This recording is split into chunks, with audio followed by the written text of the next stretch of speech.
Hello and welcome to this week's episode of Dadas Show, coming to you from Best Western Hotel in Upper Hill here in Nairobi. I'm your host, Ashiko Mbune. Now, Dadas Show aspires to promote the spirit of sisterhood and solidarity amongst Kenyan women. And we do this by creating an open and safe platform for women of all creeds from diverse backgrounds to be able to discuss issues affecting their life, their career, their family lives, their health, and everything ascertaining to their life. We also spend time this month to acknowledge individuals and organizations that are actually playing a part in the fight against breast cancer. Now, you may be sitting there wondering to yourself, how do I do this? How do I get involved? Do I have what it takes? How can I make an impact? What do I do?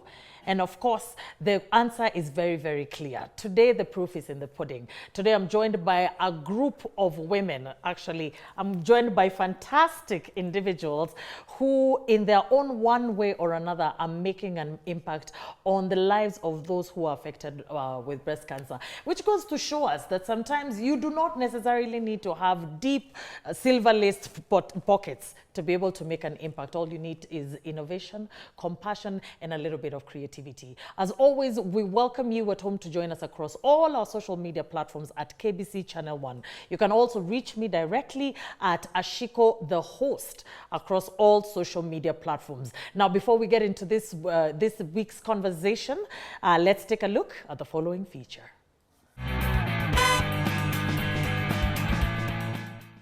Nikabukiwa, nikaenda, nikatolewa my right breast. In fact, haiko mpaka wa leo. Jina ni Immaculate Kathomi. Kazi nafanya hapa KBC as a studio technical operator, and I'm a cancer warrior.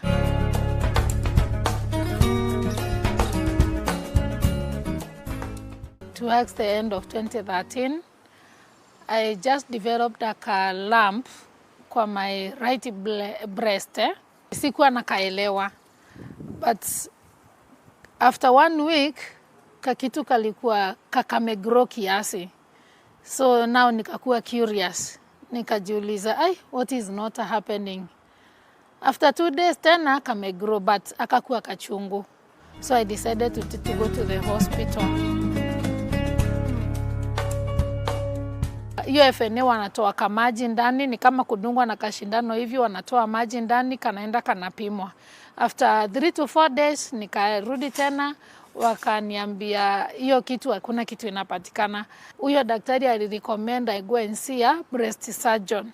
Nikaenda kwa breast surgeon akaniambia tuende tukafanya day surgery, nikafanywa day surgery. So walikuwa wanataka sasa kuchukua kanyama kadogo kutoka kwa hiyo lump ndio waende wapime. But nilipotoka hiyo kitu ndio ilianza kusikia uchungu zaidi.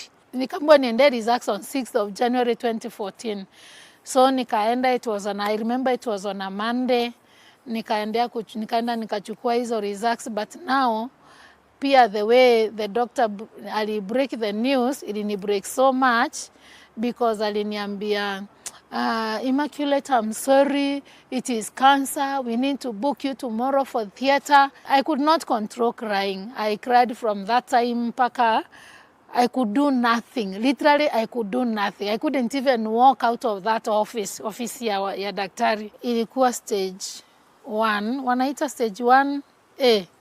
But now in a span of 2 weeks ya kuzunguka kwa hospitali moja, kwa ingine, ilikuwa imefika sasa stage 1B. Karibu sasa na stage 2.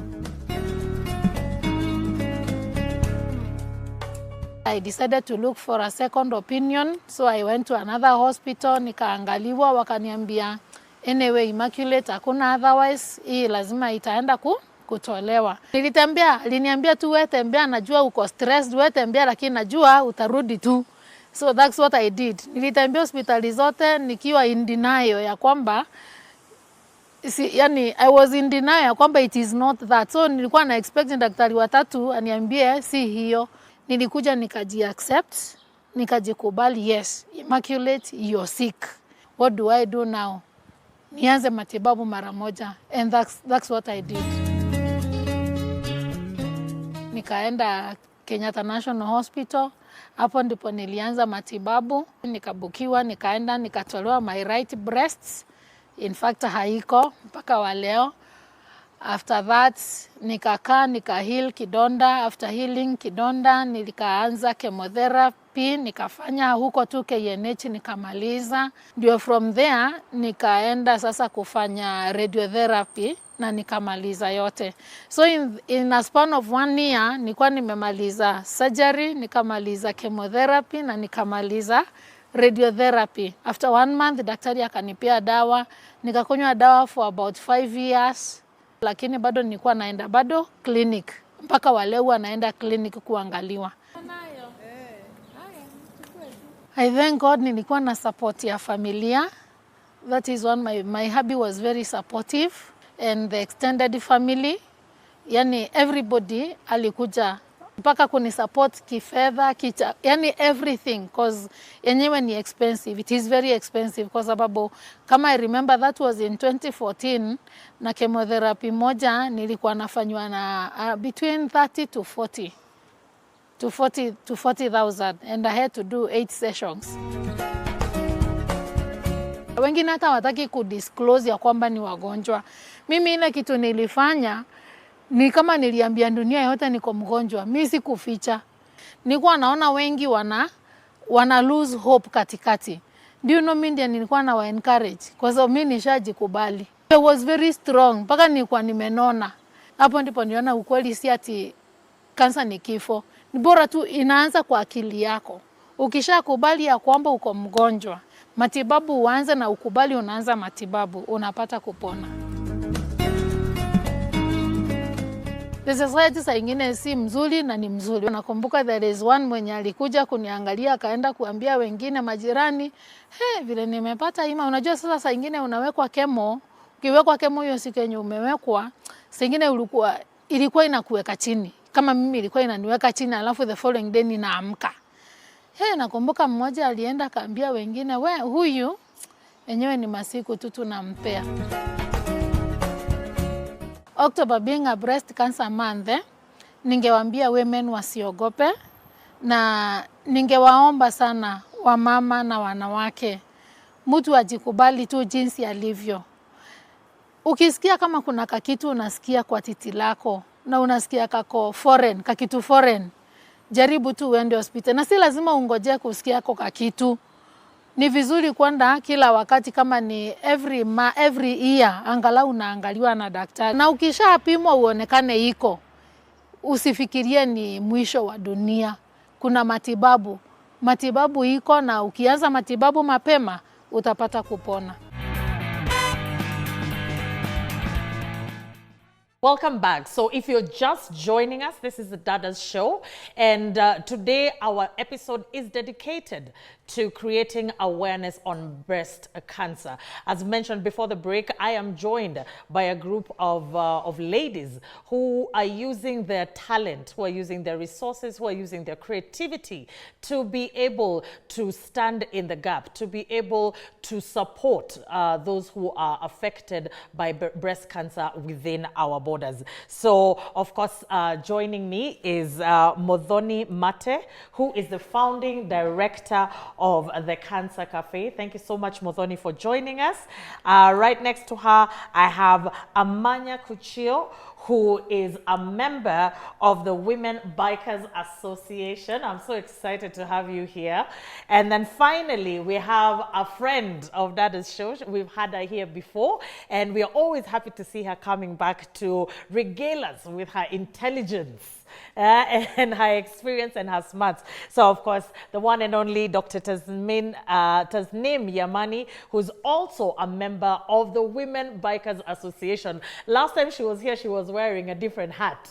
So today, she's going to come and tell us what hat she's wearing today. And as always, I cannot fail to acknowledge my wonderful audience who week in, week out take time to come and sit with me as we tackle and we discuss contentious issues that are affecting women of Kenya. So asanteni sana, each and every one of you wonderful people. We will get to interact a little bit later on once we jump into the question and answer session. So, to get the ball rolling, I'll start off with you, Muthoni. You are the founding director of the Cancer Cafe. Now, when people think about a cafe, they think about somewhere where they're drinking tea, they're having a kaldadi. So when you throw in cancer, and earlier on in the previous episode, we were talking about the big C and the way everybody cringes when they think about that, and you put those two terms together, it feels a little bit juxtaposed. But please tell us your journey. What is the genesis of the Cancer Cafe? So thank you very much. For me, the Cancer Cafe was a platform that I needed to provide for patients who, like me, wanted to be in a space where you could be able to talk to your doctor without the fear that hospitals bring. So when I was going through my treatment plan, so the surgery, the chemotherapy, and the radiotherapy all the way in 2016, I always used to have panic attacks anytime I went to meet my doctor in hospital, because the hospital environment always reminded me that there's something wrong with me. And at that time, anytime you told somebody you had cancer, they'd give you that look of you're about to die. So I needed to be in a space that was positive energy, and I could still be able to ask the doctor the questions that I had. Because then I also realized every time when I'm at home, I'd have all these questions. The minute I walk into hospital, all those questions disappear. Smell the spirit, and you're smelling the chemo and everything. You just forget every question that you had. Only for you to go home and your family members are asking for answers and you don't have the answers to the questions you had. And it started off as a joke where we would sit down with my doctor, have a cup of tea, and it was more of a friend to friend kind of conversation. And the fact that it was out of hospital in a cafe, my family members were able to also sit, have a cup of tea, and also get the answers directly. Because there are no limitations as to how many people can be inside the doctor's room. So once I was done with my treatment, then it was suggested by one of my siblings. Instead of you always having to keep running around Nairobi talking to each individual patient, why don't you do what you used to do with your doctor? Because by us attending, we also learned. So that was the genesis of the Cancer Cafe, where over a cup of tea, we discussed this difficult condition called cancer. And the whole idea is to put it in an environment that is positive energy, where we're able to break down all that fear and myths and misconceptions, and have people walking away with information. So even when they make the decisions on how to either prevent it from happening, reduce the risk factors, if you have somebody afflicted, you're able to walk them through the treatment journey correctly, and also more importantly, the quality of survivorship after. They're able to walk home with that, so that if it happens, then they have that information with them. So that was the whole genesis of why the Cancer Cafe. It had to be in a space where, and for me, it also reminded me of when I'd come home and have a cup of tea with my mom. It was nice and warm, and I needed to recreate that space, because then cancer is one of those conditions that initially causes a lot of anxiety. It causes a lot of fear. It causes a lot of... I think alienation as well. Yes, you're isolated. So how then do you bring in your family members to have those difficult conversations? How do you bring in friends who want to ask you as a patient, what do you want us to do, but they don't know how to approach you because they think you're fragile? How do you have those difficult conversations of, I've gotten cancer in my 20s, I'm done with treatment, and now I want to date? So having those conversations that are not only just medical, but also the non-medical aspects of cancer, which a lot of people don't talk about. How do you go back to work? How do you freeze your eggs before treatment? Do you go for a lumpectomy or a mastectomy? Do you know the difference between the different terminologies? So it's a space where you're literally having your consultation, but you're having a consultation with a cup of tea. Which is excellent. I think that's a brilliant idea, Muthoni. So how often do you have, is this something that happens on a weekly basis? Is this something that happens bi-monthly? How often do you have the Cancer Cafe? So the Cancer Cafes ideally are supposed to be monthly. So we have our calendar of events that have different topics every month. So 1 month we'll have NHIF. I know it's always hard to get them. They would actually come and talk about the financing of chronic conditions. what are the packages available? How many sessions of radiotherapy are catered for by NHIF? What are the other alternative means of making sure that your family is not broken down financially when you're going through treatment? How do you ask for support? At times we'd have reproductive health specialists coming on board, especially targeting life after. Yes. Do you still have children after?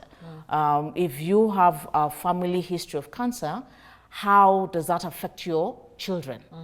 At times we'd talk about things like mental health. How are you able to still walk around knowing that you have a condition that could recur at any time? Yeah. For me, it's 7 years later, but if I get a headache, the first thing is, your mind yes, goes has there. it spread to my brain? Yeah, It's not just a headache where I'll just pop a pill. Yeah. How do you live with that mental space of always knowing you have to be extra careful without stopping to live? Oh, wow. So every month always has a different topic, and the topics are largely decided by the audience based on the feedback we get from them. Yeah.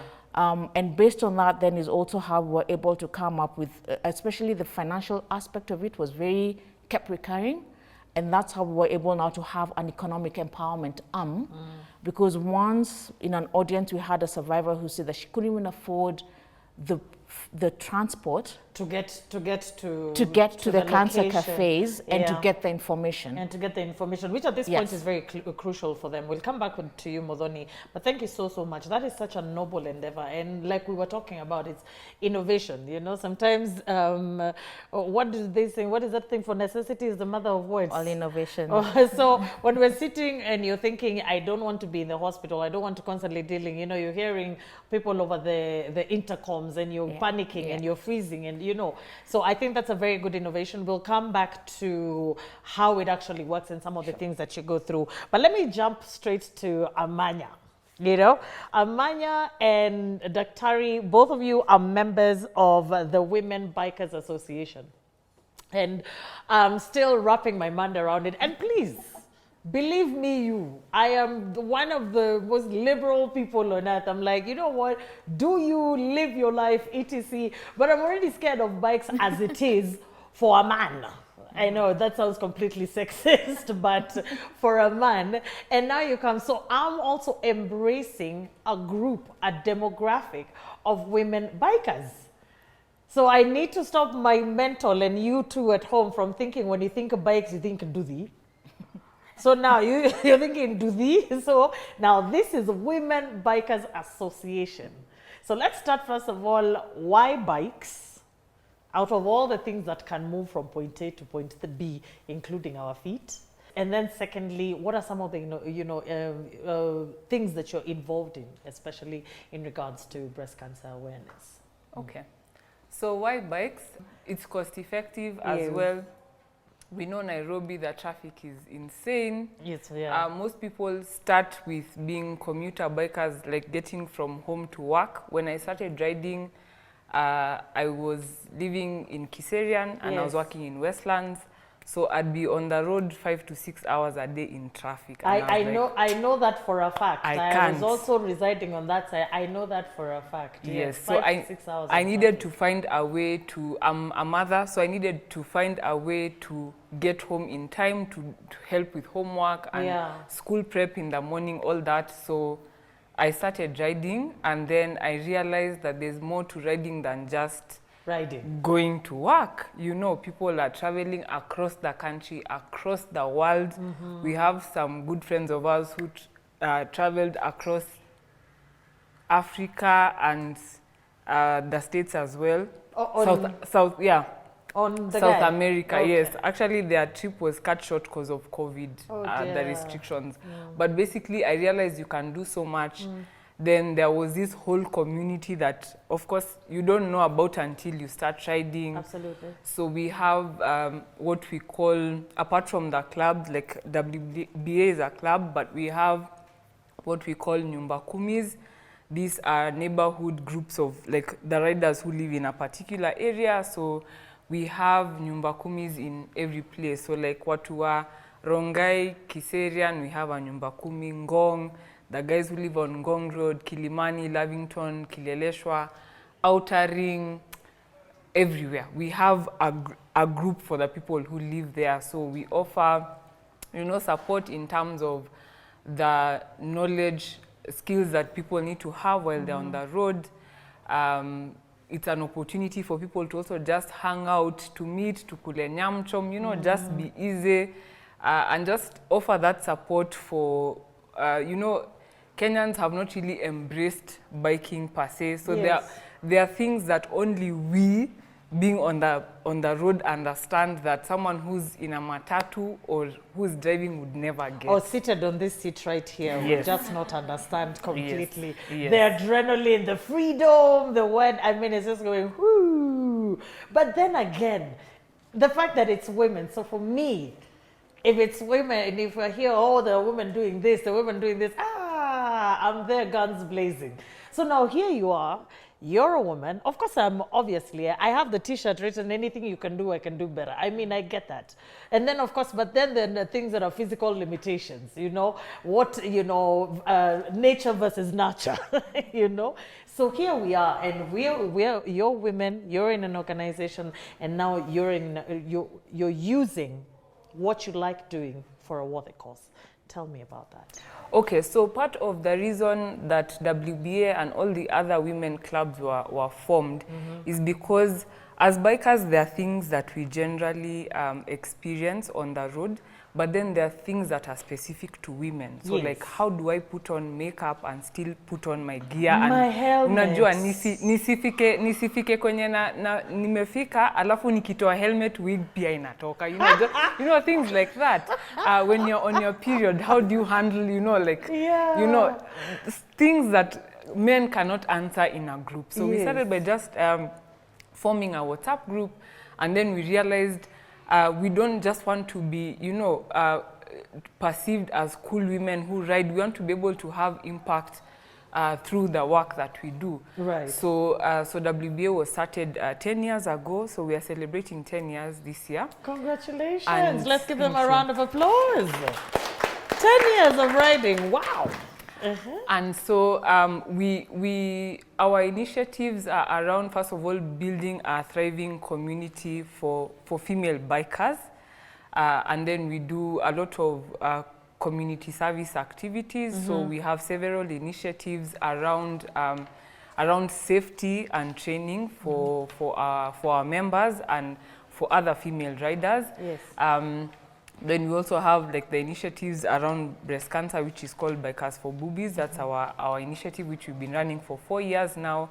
And then, as I said, we have hangouts every once in a while. So we celebrate International Women's Day, and ours is not just to create a safe space for women, for female bikers, but to also empower them in other ways. So like this year when we were celebrating the International Women's Day, we did like, we partnered with a group of realtors just to try and look for options for women who would like to invest in real estate. How do we go about that? It's not just about riding and working. We want to be able to make money, enjoy our money, you know.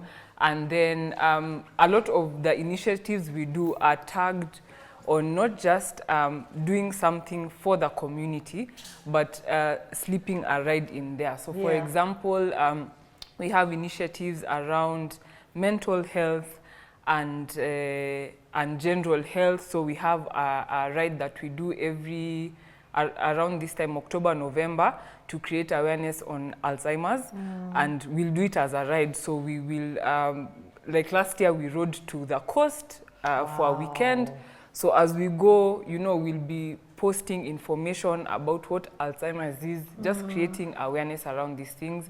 And then obviously we don't just ride, we also want to be able to enjoy our, you know, step out of our gear. Actually, most people who see us in our gear, like when we are dressed in like normal clothes, people are like, is this Amanya? Because I will have to be one of those people, because the last time when I had Dr. Tasnim here and we were having a conversation, we were talking about Alzheimer's, and she's come in as the industry expert, and we are having this conversation with her. You see how she looks? She's not doing anything until we're done and we are socializing out there, and she just has a helmet, and I'm like, what are you doing with that? Are you about to beat somebody with it? So it completely blew my mind, and that was actually the genesis of all this. It said, no. We have to, I want to see your kind. Where are the members of your clan? You know, especially if you're doing it for a good cause. Now, let's move to you, Dr. Tasnim. I've just had Amanya mention something about bikers for boobies.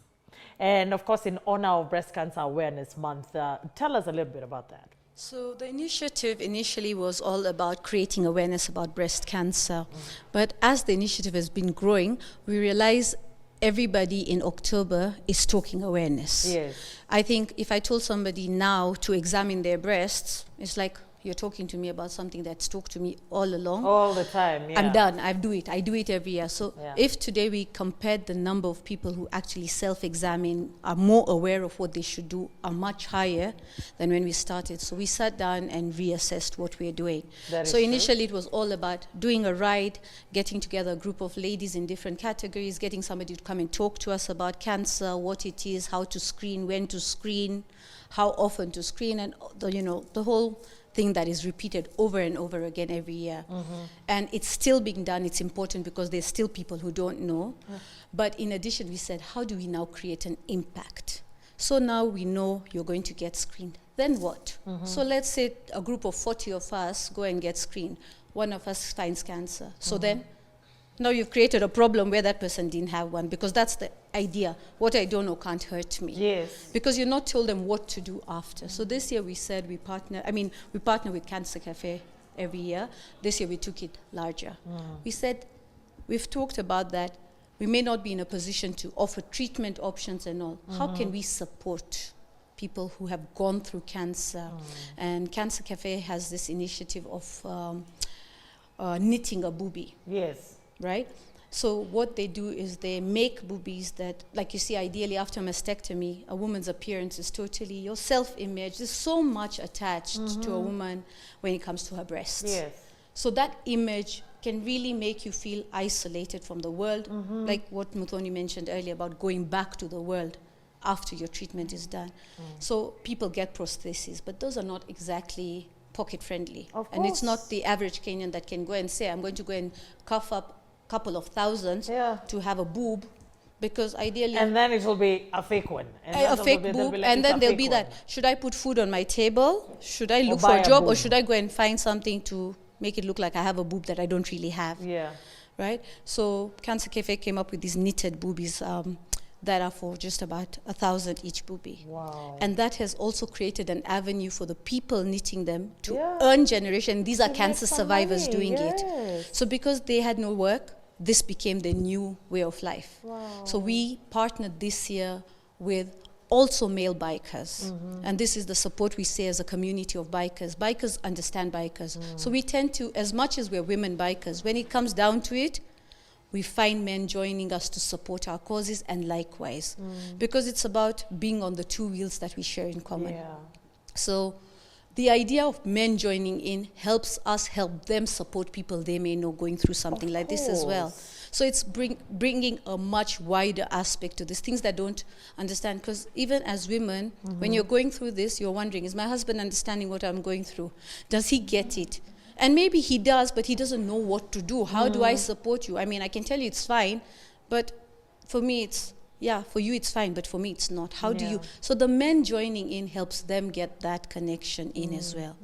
So those are the avenues we created this year. We raised funds through sponsors.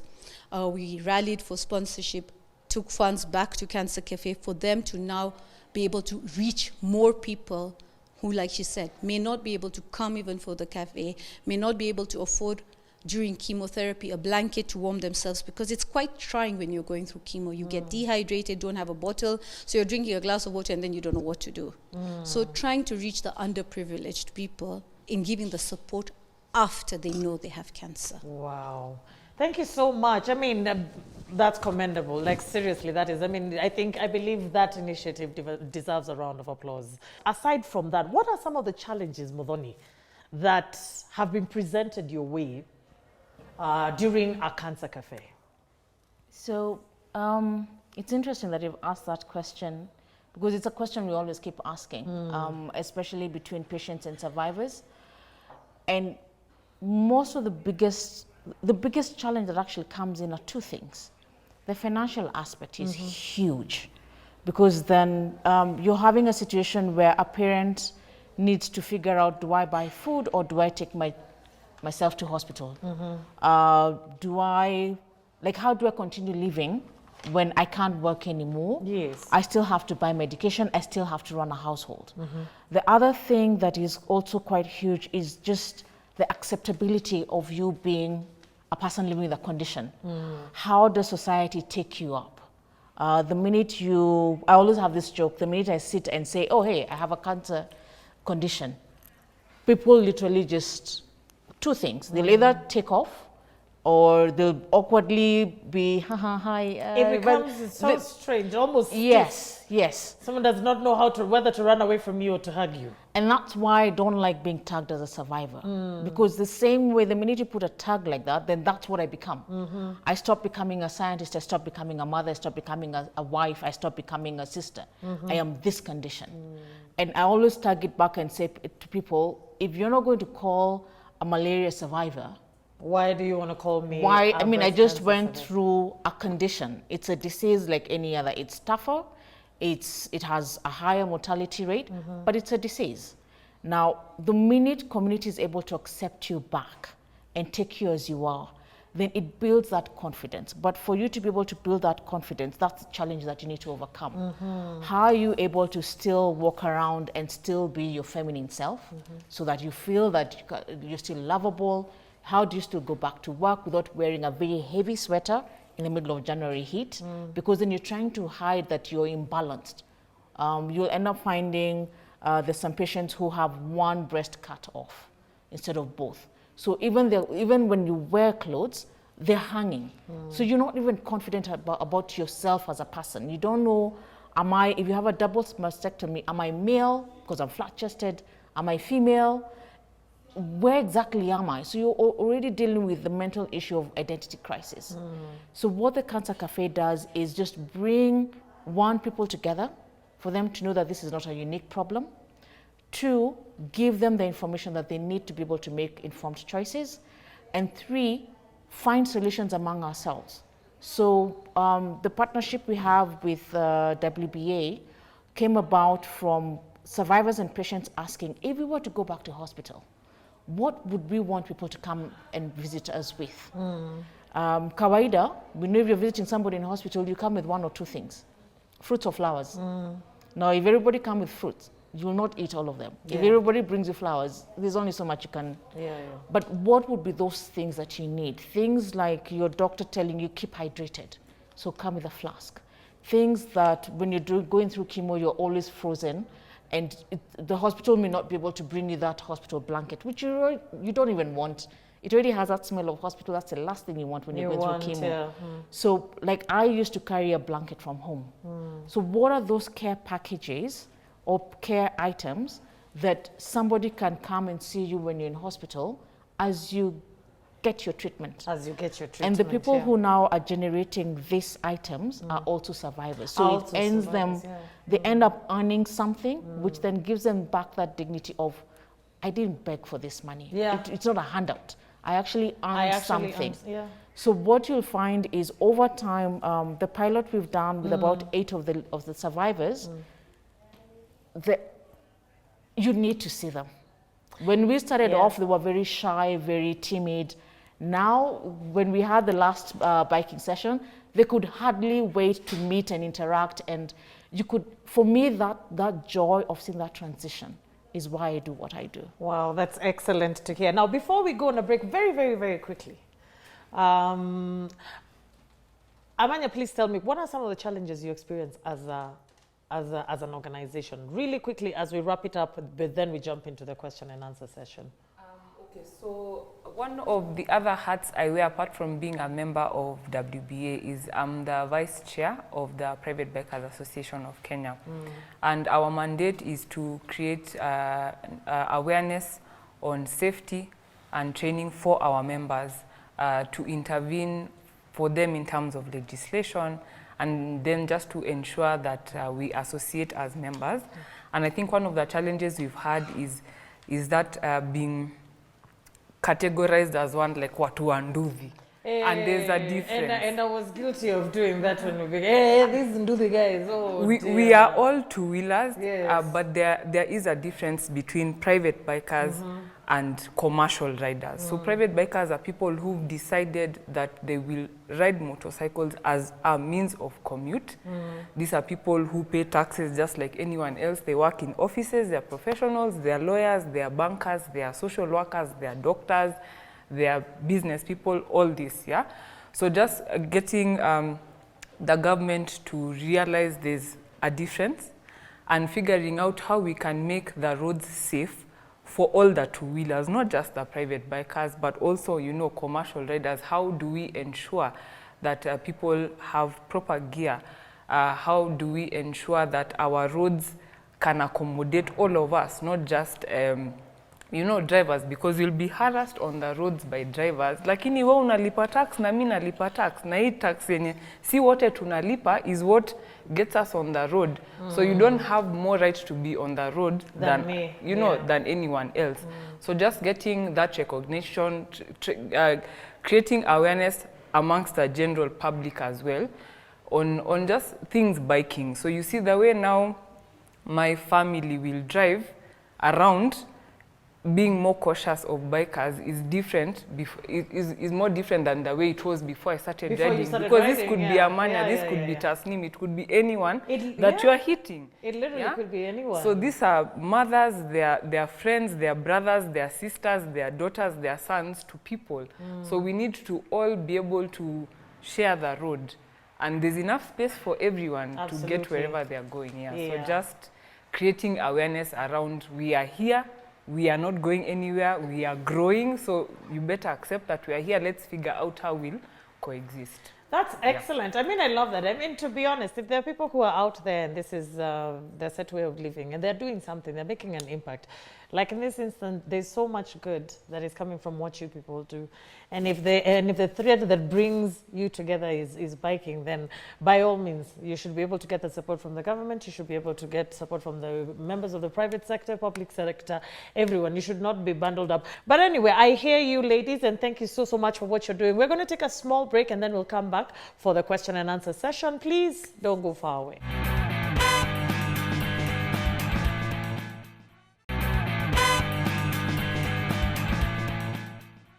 Welcome back to the second part of Dadas show this week, and our topic of discussion is creating awareness around breast cancer. And of course, we are joined by individuals and organizations that are playing their part in the fight against breast cancer. It could be through supporting, it could be through psychosocial support.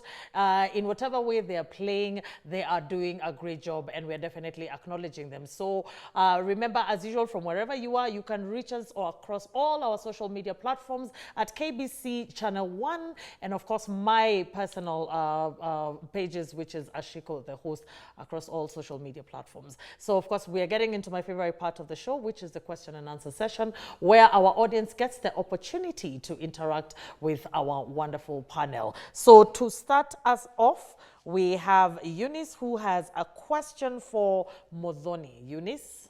Oh, my question is, where is this Cancer Cafe located? So the Cancer Cafe operates from 2 counties. One in Nairobi, we have an operating office there, and the other one is in Nyeri.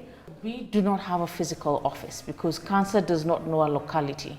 So we are able to reach out within the whole of Kenya and even beyond, depending on where the person is able to access us. So you can be able to reach us on our website, which is www.cancer-cafe.org. We're also on Facebook and we're also on Instagram. So the minute we get all that information, we're able to reach out to the interested parties, and then we coordinate how to bring the Cancer Cafe to wherever they are. Thank you. Excellent. So if you're talking about, if somebody from Mandera right now, and maybe a group of people, a support group from Mandera, reach out to you and say, we would really want to see, let's say, a radiologist, we would want to see an oncologist, we would want to see a nutritionist. Is it possible for you to organize something like that for us? You're saying that is possible? Yes. So you're not restricted by county lines? No. So the way we operate is that we always have a network that we've worked with. Cancer Cafe has been there since 2017. So we've built a network of doctors, nutritionists, psychologists, any person who is needed in that space. Then depending on where the need is countrywide, we're able to connect you with the doctor we know in Mandera. We're able to connect you with the doctor we know who's in Nakuru, so that you don't have to come. And that's why we don't operate from a specific area. Yes, I see. We're able to use that network. You let us know where you are, and we link you up with the facilities that are around there. So that came in very handy during COVID. Remember during the lockdown? Yes. Where a lot of people then could not access their chemotherapy because then they were coming always to Nairobi. So we were able to quickly rearrange, alert the doctors in Meru that there's this patient who's supposed to be receiving chemo next week. They can't access Nairobi. Can we have the drugs shipped out to Meru? And we have them get the chemo from there. So it's a whole network that we work with, depending on where the need is. Thank you so much, Modon. And again, wow, that is definitely a noble venture. And you know, Eunice, I'm hoping that your question has been answered. No physical location, but you can be able to access them anywhere, which I think is even better. You know, I'm like, okay, yeah, fine, then I can get you everywhere and anywhere. So our next question is from Maureen, and Maureen's question is to Amanya. Okay, my question goes to Amanya. How can one join the Bikers Association? So you can join the women. Okay, so for most of the biking groups, we require that you be a biker. But at WBA, we are a bit open. So we say as long as you're a motorcycle enthusiast, then you can still be able to join us. So we also don't have a physical location. So we mostly operate online. So you can follow us on Instagram and on Facebook. On Twitter as well, we are WBA_KE. So usually we'll require, if you're a biker, for you to have a motorcycle, of course. And then we have an annual subscription fee that you pay to join the club. And then, as I said, we operate online. So we have a WhatsApp group, which is where most of the communication happens. And most of the discussions and planning just happens online. And then every once in a while, for the activities that we'll have, we'll meet physically. Okay. Yes. How many members are we looking at? I'm curious. Okay. How many women bikers are registered to WBA? So WBA is a fairly small club. We are small, but we make waves. Yeah, clearly. So we are currently at a membership of 30. Yeah. But there are other women biking clubs. So total, I'd say women across Kenya, we are about above 200. Wow. Operating independently. And like Mudhoni said, we are not restricted to Nairobi. So we have members in Eldoret, we have members in Diani, the majority, of course, here in Nairobi, but we're everywhere. We have people in Kisumu. So, you know, we connect however we are able to. At our last Bikers for Boobies, one of our members from Eldoret, you know, she wrote down to be with us. So I love that. I mean, it's so inspirational, you know, to see something that ordinarily, you know, in a patriarchal society, no one, I think we would not even be allowed to drive cars, let alone, you know, be on a motorbike. So to see you do that and to see you causing ripple effects and to see you, you know, follow causes and make life better is truly admirable. I mean, kudos, you guys. So our next question, Maureen, I hope your question has been answered. So you just get this guy and you'll be there. You'll be right there, yeah? So our next question is from Varian. My question was, how do you sustain your organization? We sustain our organization. One, we're a non-for-profit. We're registered as a non-for-profit, so we have all the governance structures in place. We rely heavily on donations, and the donations don't just come as donations. We are very cognizant of the fact that for every dollar we receive, we have to show the impact that is coming with that money that is being funded. So what that does is that it's a ripple effect. For every amount of money we receive, we're able to show you gave us this amount, this is what we did with it. And what that ends up happening is building those relationships then that keep the funding coming in. And for us, up to 80% of what we do is purely donor funded. 20% comes out of my pocket because I am passionate about what I do, and I would have no problem just putting in my own money and putting my money where my mouth is. Yeah, that's excellent. So, quick question. So, we're talking. Okay, if I'm an oncologist and I'm watching, and I'm a therapist and I'm watching, and I may not be able to give you cash money, but I can be able to give you my services. I can be able to help you, let's say I have a background in psychology, and I can be able to come and help you, talk about chronic illnesses, talk about loss and grief. Is that something that you would be open to? Absolutely. We never turn down any help in cash or kind. So like what WBA offers, in as much as they gave us the donation, just being there, the presence of them being there was able to just have the community of survivors get to know that they're part of a society, to get to have them feel and touch the bikes. And I remember one of the ladies saying that they would never have in their million years thought that they would be that close to a woman biker. A woman biker? Yes. So just that experience that that whatever they're living through doesn't stop them from reaching out and living their dream. We receive everything in kind, in cash. At times we receive services. So you'll find doctors volunteering their time. We'll receive goods. Once in a while, we'll be able to receive the yarn that is used to make the boobies. We'll be able to get like the blankets, which also go into donations. So all that goes into a pot. Then depending on where the need is, then it's distributed accordingly. Okay. Yeah. Thank you so much. I love that, because I think at the end of the day, when we started and we were talking about what impact, how can I play? Do I have what it takes?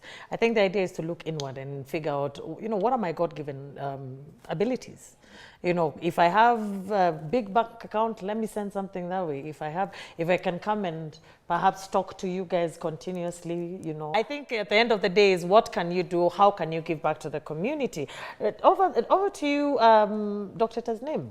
How are you guys able to sustain yourselves? Over the year, we have many initiatives, Bikers for Boobies being one. We have World Environment Day, we have Alzheimer's, we have IFRD, which is International Female Riders Day, we have the mental health. So what we do is we look for partners who are willing to partner again, whether it's through donation on sponsorships, whether it's on the safety and skills side of things where somebody's coming to train us or give a talk or give us their venue, allow us to expose ourselves. So we work mainly on building those partnerships, not on a short-term base, but on a long-term basis where it becomes our partner for the rest of the time, and we review those partnerships. Of course, as a committee, we have a committee that sits out and looks through these partnerships to vet them, because we don't want to go and endorse somebody we are not sure of. So you may come in as a partner, but you're not reliable, but because as women, we get a lot of attention with the bikes. So what we are endorsing is passing a message saying, we believe in your brand, which means you have to also we have to make sure that the partnerships are very reliable, very trustworthy. So as they get whatever exposure they get through us, we are able to also benefit, and they're getting something back from us. Absolutely. Yes. Wow. I mean, that's very, very proactive. That's very pro this day and age. Anyway, so we have our final question, which is from Zito. Thank you very much, Ashiko. My name is Elfas Mzito. My question goes directly to the Women Bikers Association. what are the criticism that you as women, bikers, you find criticism in the society? Yeah. That's an excellent question. I mean, I'm looking at you people, you're the same, but you're diverse, okay? And I want to start with you, Tasnim. How has it been for you? Because your ethnicity, religion, and here you are on a motorbike. I mean, you must be causing ripples everywhere. We'll start off with you and then we'll move on to you, Amanya. How has it been being a rider and being who you are? Okay, I've been lucky, but I do interact with a lot of others who are not as lucky as I am. I've had the most supportive parents, the most supportive spouse. My kids are great, so they allow me to just be. Of course, initially, there's always that safety aspect that's there. Everyone's worried about anyone on two wheels, so that's there. But luckily, when I chose, I've always wanted to ride, but I actually just started riding about 3 to 4 years ago. Yes. Because that was when I was like, I just want to do this, I need to get this done. And once I got into it, I realized how much more, as Amanya had said earlier, it offers. Yeah. But on the ethnic, cultural side of things, there are a lot of women that come to me on the side and like, we wish we could, we wish we could. I'm like, you can. Then they're like, no, my husband won't allow it, or my parents won't. I'll be thrown out of the house. You know, those are the common things that I've been told. If I bring a bike here, it's me or the bike kind of thing. And it's sad that we live in that space, because it's not about trying to match with a man or not. This is about us on an individual level. We love our bikes. We want to ride, not because we want the attention. Yes, the attention's great when it gives us something to give back. So when the attention is there and it's giving back, it's great. But otherwise, we generally ride for ourselves. Absolutely. So the cultural side is also getting bullied on the bike or being asked, I mean, don't you make your husband feel less of a man if you're riding and he's not? I mean, if he wants to ride and he enjoys it, we'll ride together. But if it's not his hobby, why should it make him feel any less? So those are some of the backlashes on my side. And also, when you're on the road, you're going to get whistled at, you're going to get, you know, when they realize you're a woman, either they'll be happy to see you or they'll start bullying you. It can go either way. So we get both sides of it. There'll be some who will give you a high five or, you know, just reach out to let you, encourage you. And then there'll be those on the road who will come to start pushing you off the road because you're a female biker. So, I mean, we just have to take it in stride, because when we're on the bike, the main thing is stay safe, keep your calm. Just remember, you're the one on the two wheels. The one in the car can't get hurt. Yeah. So you just have to shun some of these things. And the societal expectations of women, I think it's just to break that part and say, it's not about being out there because a man can do it. It's just because it gives us the freedom to just be. There you had it. There it is. And I love it. I love it. You're doing it for you. I absolutely love it. Amanya, how has it been for you? So I'll add on to what Tasnim has said. I think we emphasize on creating awareness because there are still so many people who don't imagine that there are females on the road. So one of the things she said, you know, you can be harassed. So I had a scenario where, you know, female guards are the ones who are supposed to check female whoever. Yes. So this guy stopped me, and before I could talk or open my helmet, he was there. Ameanza. And I was like, yo, relax, you know, and he was really like... I think both of us face this one, is the sexualization of being a woman biker. Yeah. I think that's the biggest one, where just because you're a woman on a bike, you're labeled in a certain way. Not realizing we are mothers, we are professionals, we are wives, we are daughters. So sometimes it can get out of hand, where just because you ride a bike, you must be a certain type of person. We always emphasize on ensuring that you have proper training. There are many driving schools, but we have training schools that are geared specifically for bikers, and ensuring that we are properly geared on the roads, just that, you know, ensuring that it's safe for anyone to get onto the road. Anyone can ride. It doesn't matter how old you are. We have women who are above 60 who are riding. Wow. We have children who are below 18 who are riding, but they don't ride on the roads. Yeah. Absolutely. And you can actually be able to make an impact while you're at it. So we've come to the end of today's very exciting, for me it was extremely exciting, and it is definitely the second part of our breast cancer awareness episodes. And we have learnt a lot, and there's a lot for us to take home between these episodes and the previous episode that we were dealing and delving into breast cancer awareness. Now, there are thousands of women who are fighting a battle against cancer, and there's so many people who've been afflicted by the disease, and it's our role to actually educate people, to promote awareness. Whatever little that you can do in your own little corner of the world, whatever you can be able to contribute, whatever you can be able to stand in, how you can be able to use your God-given talent, your innovation, your resources, to be able to make your fellow human beings' life better is definitely going to go a mile away. Remember, it only takes a spark to get the fire going. So on behalf of the production team at KBC, our location partners, Best Western Hotel, Nairobi, here in Upper Hill, and myself, Ashiko Mbune, I wish you all a blessed week, and I will catch you same time, same place on Dadas Show. Bye for now.